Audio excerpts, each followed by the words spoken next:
Hello students, Rajpura classes फिर से आ गए आपको अपडेट करने के लिए। आज जो अपडेट हम आपके लिए लाए हैं वो सभी स्टूडेंट्स के लिए बहुत ज़्यादा इम्पॉर्टेंट है।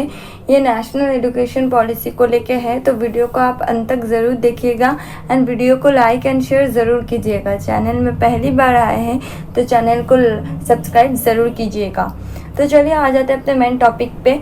तो नेशनल एजुकेशन पॉलिसी को लेकर प्राइम मिनिस्टर हैं, उन्होंने एक स्पीच रखा था, वही स्पीच अभी हम लोग सुनेंगे। तो चलिए हम लोग एक वीडियो देख लेते हैं जिसमें उन्होंने नेशनल एजुकेशन पॉलिसी को लेके बोला है। तो चलिए वीडियो को देख लेते हैं। श्रीमान रमेश पोखरियाल निशंक जी, श्रीमान संजय धोत्रे जी,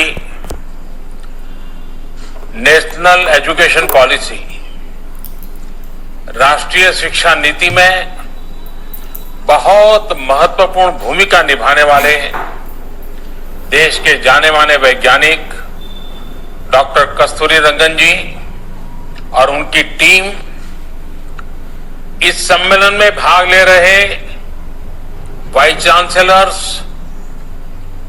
अन्य सभी शिक्षाविद, सभी महानुभाव, आप सभी का बहुत बहुत अभिनंदन। नेशनल एजुकेशन पॉलिसी राष्ट्रीय शिक्षा नीति के संदर्भ में आज का ये इवेंट बहुत ही महत्वपूर्ण है। इस कॉन्क्लेव से भारत के एजुकेशन वर्ल्ड को नेशनल एजुकेशन पॉलिसी राष्ट्रीय शिक्षा नीति के विभिन्न पहलुओं के बारे में विस्तृत जानकारी मिलेगी। जितनी जानकारी और ज्यादा जानकारी ज्यादा स्पष्ट होगी, फिर उतना ही आसान इस राष्ट्रीय शिक्षा नीति का इम्प्लीमेंटेशन भी होगा। साथियों, 3-4 साल के व्यापक विचार विमर्श के बाद लाखों सुझावों पर लंबे मंथन के बाद राष्ट्रीय शिक्षा नीति को स्वीकृत किया गया है। आज देश भर में इसकी व्यापक चर्चा हो रही है। अलग अलग क्षेत्र के लोग, अलग अलग विचारधाराओं के लोग अपने व्यूज दे रहे हैं, राष्ट्रीय शिक्षा नीति को रिव्यू कर रहे हैं। ये एक हेल्दी डिबेट है। ये जितनी ज्यादा होगी उतना ही लाभ देश की शिक्षा व्यवस्था को मिलेगा।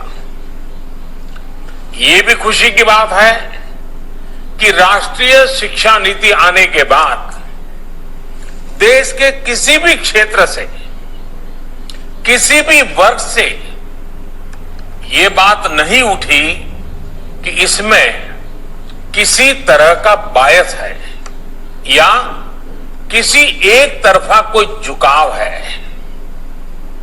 ये एक इंडिकेटर भी है कि लोग बरसों से चली आ रही एजुकेशन सिस्टम में जो बदलाव चाहते थे वो उन्हें देखने को मिले हैं। वैसे कुछ लोगों के मन में ये सवाल आना बहुत स्वाभाविक है कि इतना बड़ा रिफॉर्म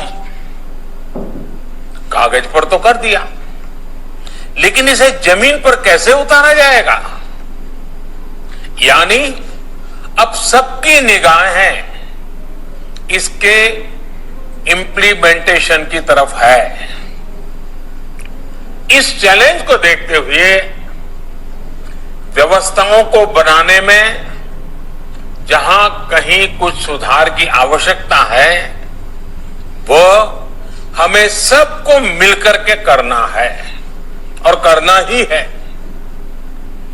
आप सभी राष्ट्रीय शिक्षा नीति के इंप्लीमेंटेशन में और उस काम में सीधे तौर पर जुड़े हैं और इसलिए आप सबकी भूमिका बहुत ज्यादा है, बहुत अहम है। जहां तक पॉलिटिकल विल की बात है, मैं पूरी तरह कमिटेड हूं, मैं पूरी तरह आपके साथ हूं। साथियों, हर देश अपनी शिक्षा व्यवस्था को अपनी नेशनल वैल्यूज के साथ जोड़ते हुए अपने नेशनल गोल्स के अनुसार रिफॉर्म्स करते हुए आगे बढ़ता है। मकसद ये होता है कि देश का एजुकेशन सिस्टम अपनी वर्तमान और आने वाली पीढ़ियों को फ्यूचर रेडी रखे, फ्यूचर रेडी करे। भारत की नेशनल एजुकेशन पॉलिसी, राष्ट्रीय शिक्षा नीति का आधार भी यही सोच है। राष्ट्रीय शिक्षा नीति 21वीं सदी के भारत की नए भारत की फाउंडेशन तैयार करने वाली है।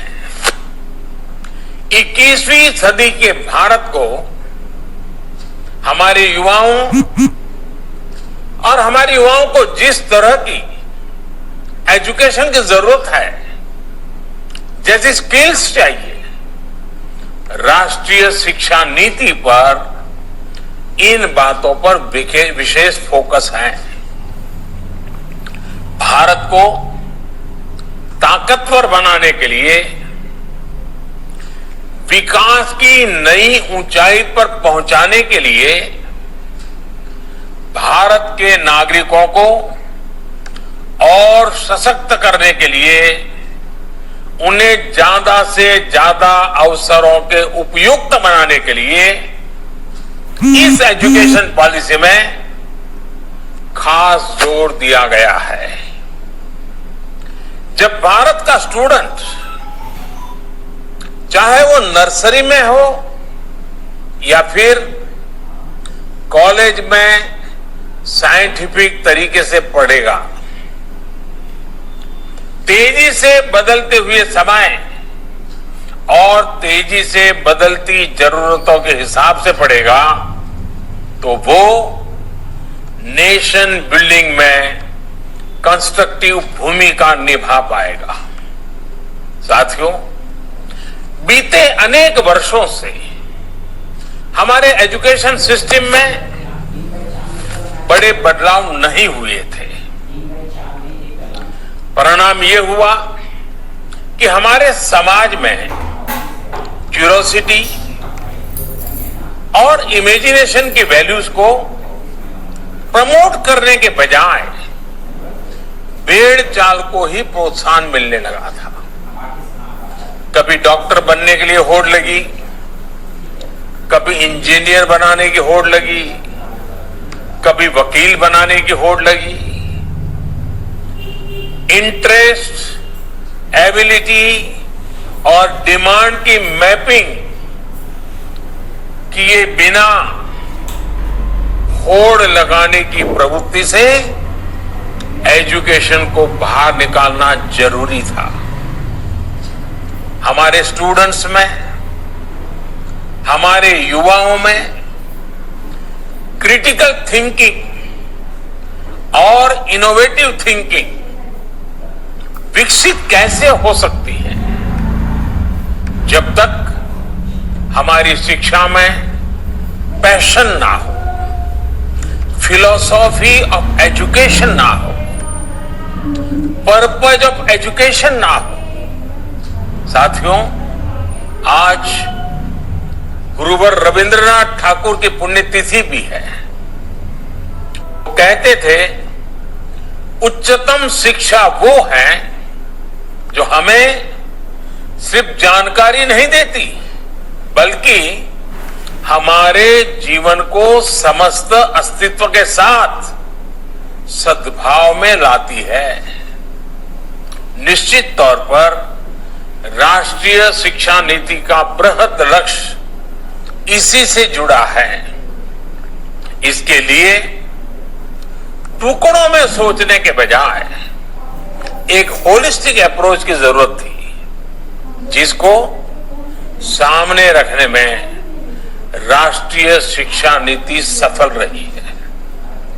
साथियों, आज जब राष्ट्रीय शिक्षा नीति मूर्त रूप ले चुकी है, तो मैं उस समय और सवालों की भी चर्चा आपसे करना चाहता हूं जो हमारे सामने शुरुआती दिनों में आए थे।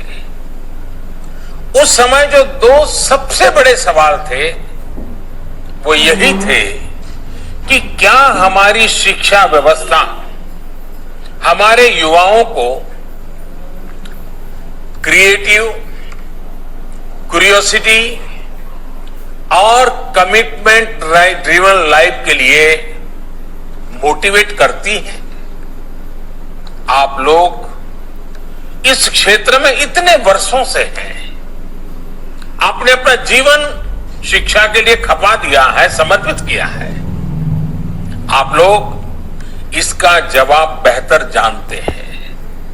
साथियों, हमारे सामने दूसरा सवाल था कि क्या हमारी शिक्षा व्यवस्था हमारे युवाओं को एम्पावर करती है, देश में एक एम्पावर्ड सोसाइटी के निर्माण में मदद करती है।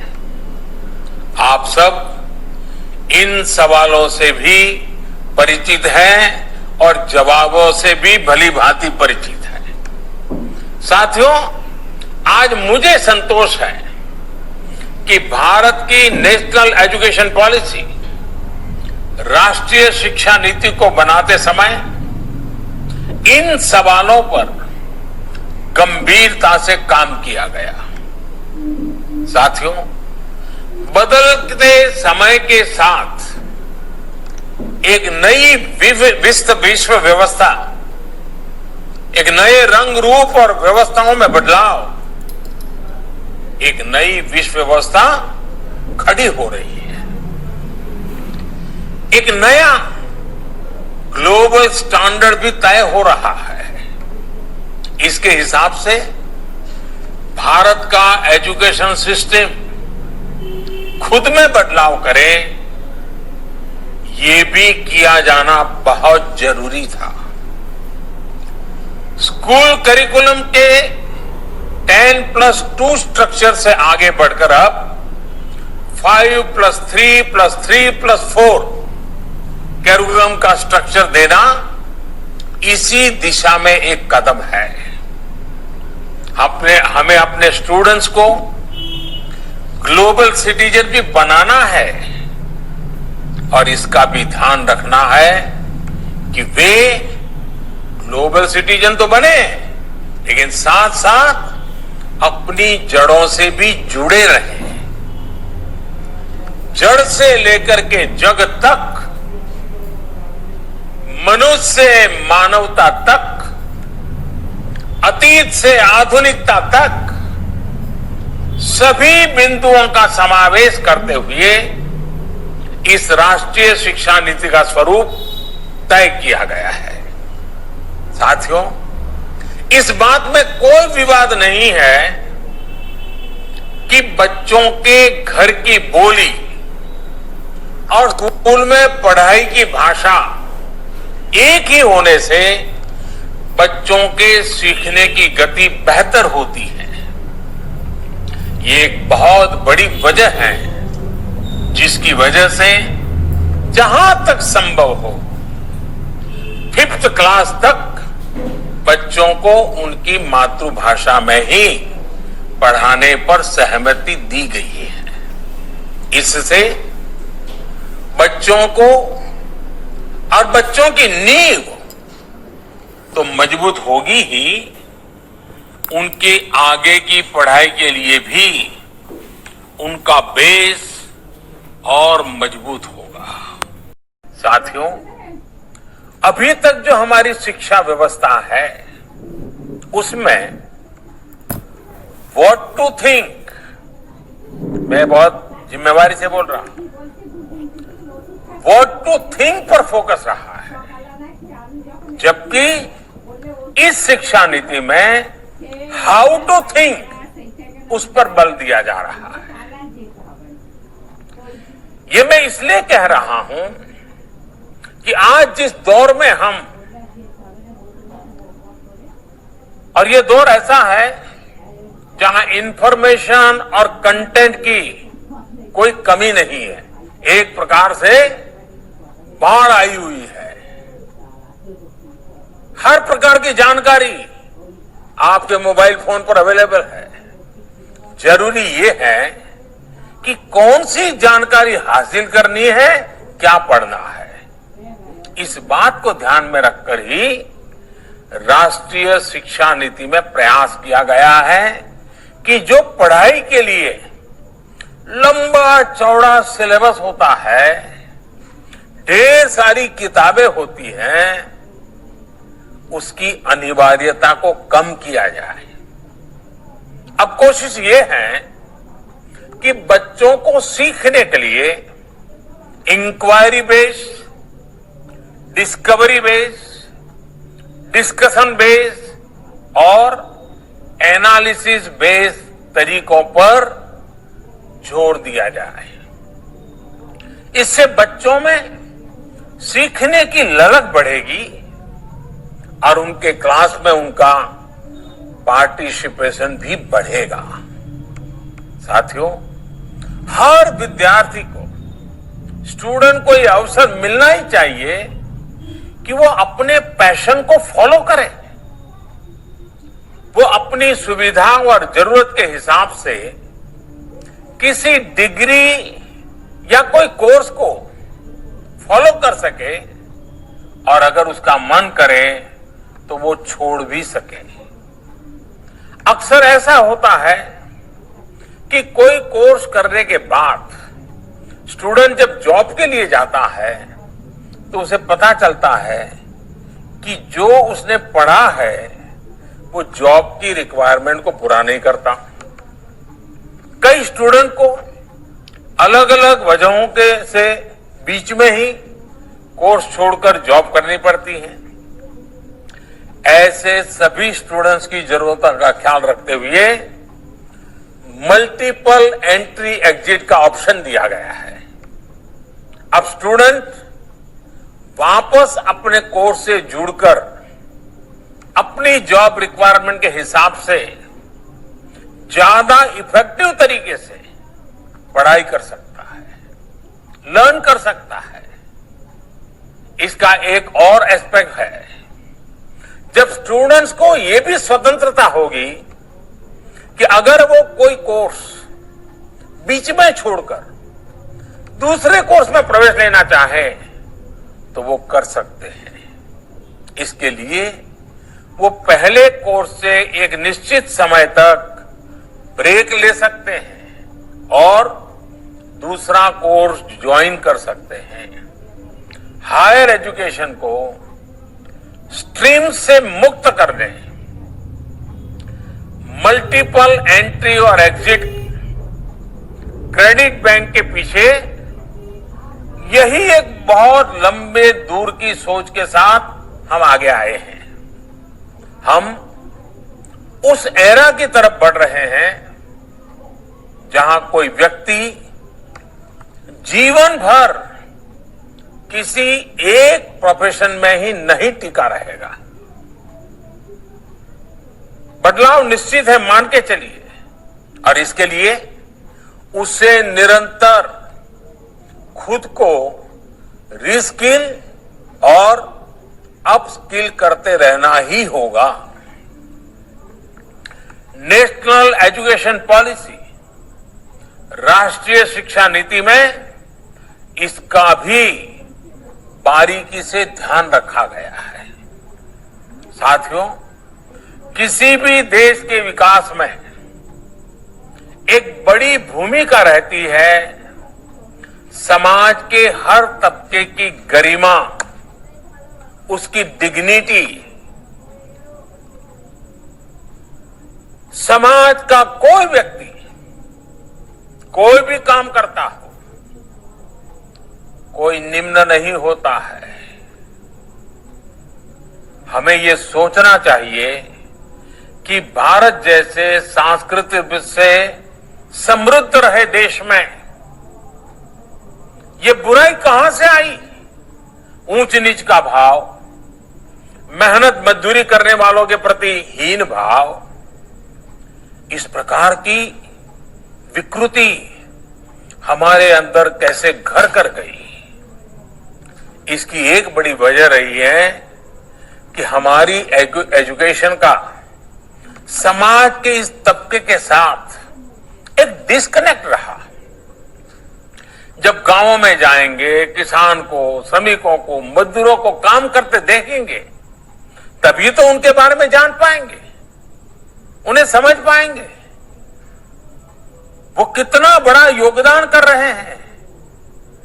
समाज की आवश्यकताओं की पूर्ति के लिए वो कैसे अपना जीवन खपा रहे हैं। उनके श्रम का सम्मान करना हमारी पीढ़ी को, वर्तमान को, भावी पीढ़ी को सीखना ही होगा। इसलिए राष्ट्रीय शिक्षा नीति में स्टूडेंट एजुकेशन और डिग्निटी ऑफ लेबर, उस पर भी बहुत ध्यान दिया गया है। साथियों, 21वीं सदी के भारत से पूरी दुनिया को बहुत अपेक्षाएं हैं। भारत का सामर्थ्य है कि वो टैलेंट और टेक्नोलॉजी का समाधान पूरी दुनिया को दे सकता है। हमारी इस जिम्मेदारी को भी हमारी एजुकेशन पॉलिसी एड्रेस करती है। राष्ट्रीय शिक्षा नीति में जो भी समाधान सुझाए गए हैं, उससे फ्यूचरिस्टिक टेक्नोलॉजी के प्रति एक माइंडसेट विकसित करने की भावना भी है। अब टेक्नोलॉजी ने हमें बहुत तेजी से, बहुत अच्छी तरह से, बहुत कम खर्च में समाज के आखिरी छोर पर खड़े स्टूडेंट तक पहुंचने का माध्यम दिया है। हमें इसका ज्यादा से ज्यादा उपयोग करना है। इस एजुकेशन पॉलिसी के माध्यम से टेक्नोलॉजी आधारित बेहतर कंटेंट और कोर्स के डेवलपमेंट में बहुत मदद मिलेगी।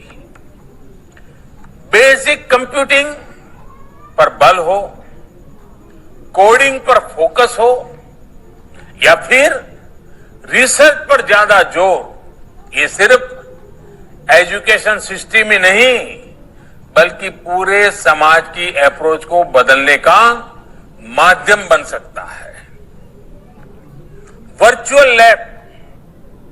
वर्चुअल लैब जैसे कंसेप्ट ऐसे लाखों साथियों तक बेहतर शिक्षा के सपने को ले जाने वाला है, जो पहले से ही सब्जेक्ट्स पढ़ ही नहीं पाते थे, जिसमें लैब एक्सपेरिमेंट जरूरी हो।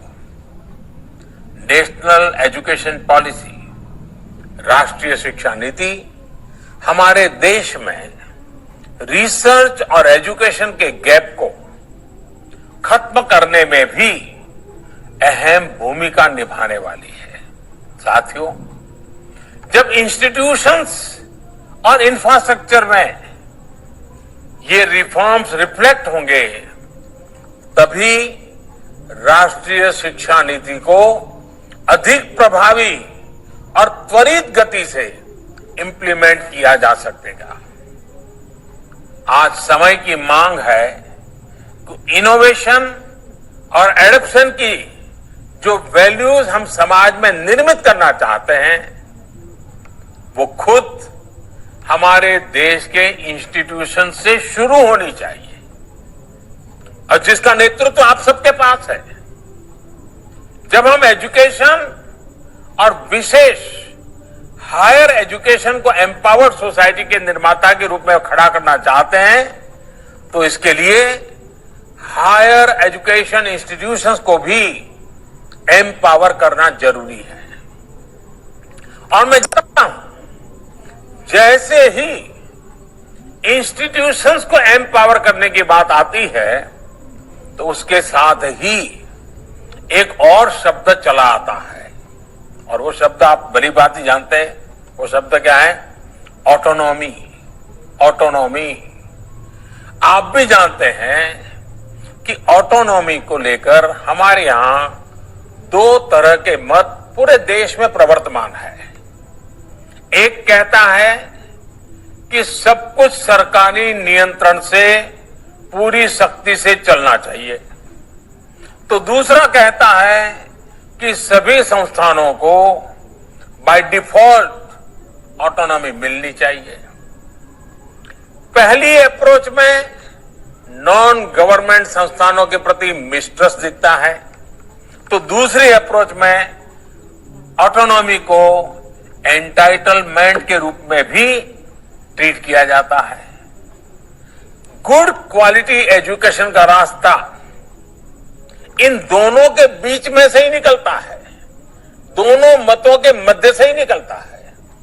जो संस्थान क्वालिटी एजुकेशन के लिए ज्यादा काम करे उसको ज्यादा फ्रीडम से रिवॉर्ड किया जाना चाहिए। इससे क्वालिटी को एनकरेजमेंट मिलेगा और सबको ग्रो करने के लिए इंसेंटिव भी मिलेगा। नेशनल एजुकेशन पॉलिसी, राष्ट्रीय शिक्षा नीति आने से पहले हाल के वर्षों में आपने भी देखा है कि कैसे हमारी सरकार ने अनेकों इंस्टीट्यूशंस को ऑटोनॉमी देने की पहल की है। मुझे उम्मीद है राष्ट्रीय शिक्षा नीति का जैसे जैसे विस्तार होगा, शिक्षा संस्थानों को ऑटोनॉमी की प्रक्रिया भी और तेज होगी।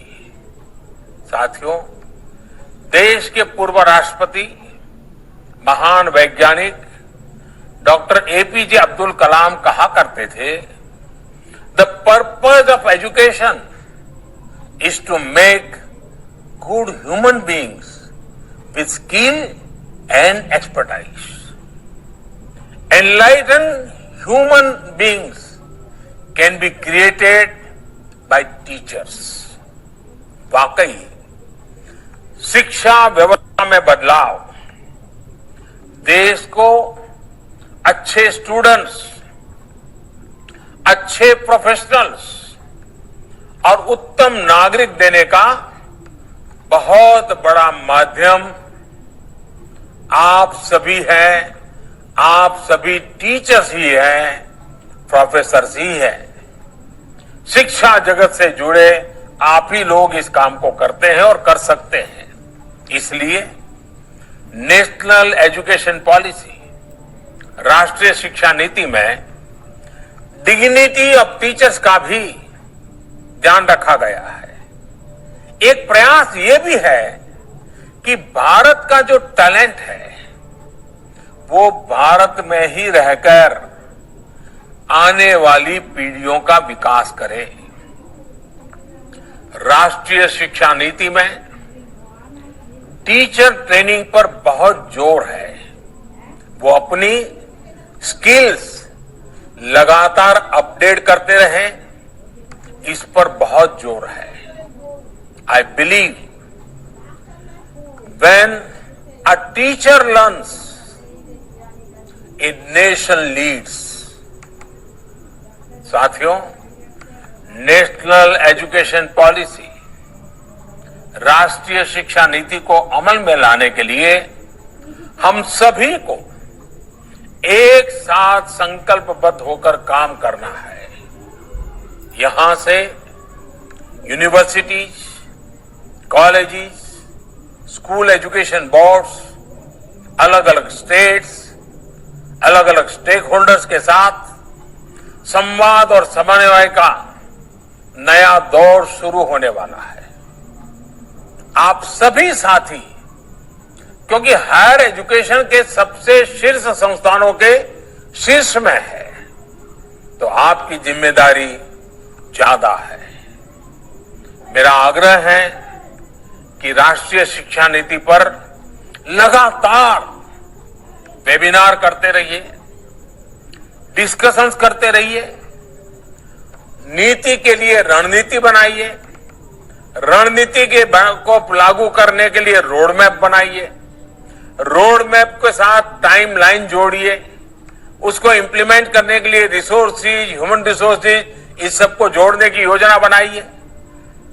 और ये सारा चीज नई नीति के प्रकाश में आप ही को करना है। राष्ट्रीय शिक्षा नीति सिर्फ एक सर्कुलर नहीं है। राष्ट्रीय शिक्षा नीति सिर्फ सर्कुलर जारी करके, नोटिफाई करके इंप्लीमेंट नहीं हो सकती है। इसके लिए मन बनाना होगा। आप सभी को दृढ़ इच्छा शक्ति दिखानी होगी। भारत के वर्तमान और भविष्य को बनाने के लिए, आपके लिए, हम सब के लिए ये एक महायज्ञ है। 21वीं सदी में मिला हुआ एक बहुत बड़ा हमें अवसर है। हमारे इन प्रयासों से पूरी शताब्दी को एक दिशा मिलने वाली है। और इसमें इस गौरवपूर्ण अध्याय में जुड़ने के लिए मैं आपको निमंत्रित देता हूं। इसमें आपका योगदान बहुत आवश्यक है। इस कॉन्क्लेव को देख रहे, सुन रहे प्रत्येक का योगदान आवश्यक है। मुझे विश्वास है इस कॉन्क्लेव में राष्ट्रीय शिक्षा नीति के इफेक्टिव इंप्लीमेंटेशन को लेकर बेहतर सुझाव, बेहतर समाधान निकल करके आएंगे। और मैं विशेष रूप से आज जब मुझे अवसर मिला है तो सार्वजनिक रूप से डॉक्टर कस्तूरी रंगन जी का, उनकी पूरी टीम का बहुत बहुत अभिनंदन करता हूं, बहुत बहुत धन्यवाद करता हूं। यह काम छोटा नहीं था, बहुत बड़ा काम था। बहुत लोगों के सुझाव थे, बहुत अपेक्षाएं थी, और फुल स्टॉप कॉमा भी उधर उधर हो जाता तो पता नहीं क्या हो जाता। और इसलिए कस्तूरी रंगन जी और उनकी टीम ने कितनी बारीकी से एक तपस्या की तरह इस काम को किया होगा, तब जाकर के संपूर्णतः विवादों से मुक्त, विश्वास से भरी हुई, सपनों को संवारने वाली, संकल्प को ताकत देने वाली और सिद्धि में अटूट श्रद्धा के साथ ये नई शिक्षा नीति हमारे सामने आई है। मुझे विश्वास है कि देश के भावी पीढ़ी के उज्जवल भविष्य के लिए, वर्तमान पीढ़ी के सामर्थ्य को बढ़ाने के लिए ये नई शिक्षा नीति बहुत काम आएगी। मैं फिर एक बार शिक्षा जगत के आप सभी महानुभावों को प्रणाम करते हुए बहुत बहुत शुभकामनाएं देता हूं, बहुत बहुत आभार व्यक्त करता हूं।